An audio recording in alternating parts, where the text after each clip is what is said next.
मैं आपको नमस्कार करती हूँ।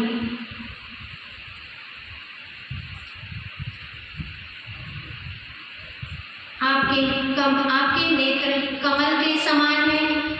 आपके नेत्र कमल के समान कोमल हैं। आपके चरण कमल के समान कोमल हैं।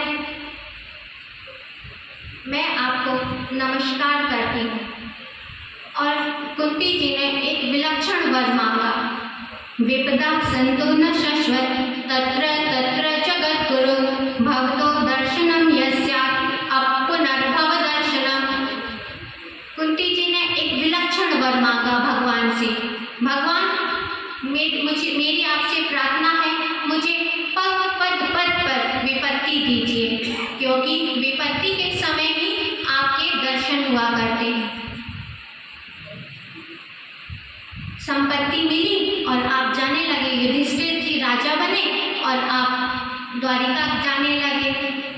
जब विपत्ति थी, जब भीम को विष दिया गया, तब आप आए थे बचाने के लिए। लाक्षा भवन की विशाल अग्नि से आपने ही रक्षा की। इस इतने बड़े महायुद्ध में, महाभारत युद्ध में, इतने बड़े बड़े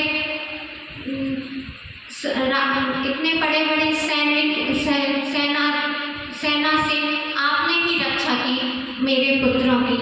इसीलिए भगवान प्रभु, मुझे पग पग पर विपत्ति मिली।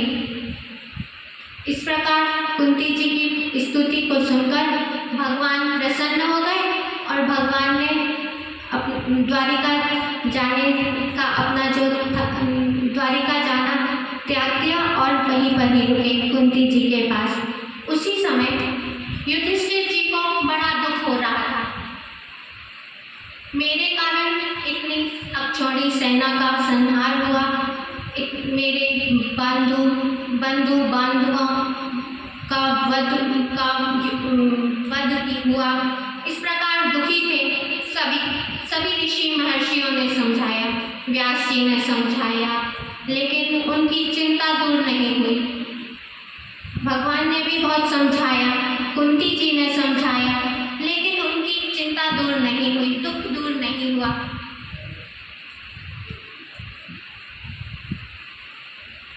तब भगवान ने कहा कि चलिए अब आपको हम पितामह भीष्म के पास लेकर चलते हैं। इस प्रकार भगवान, जब भीष्म पितामह शरशैया पर पड़े हुए थे, भगवान युधिष्ठिर जी को लेकर भीष्म पितामह के पास गए। सभी ने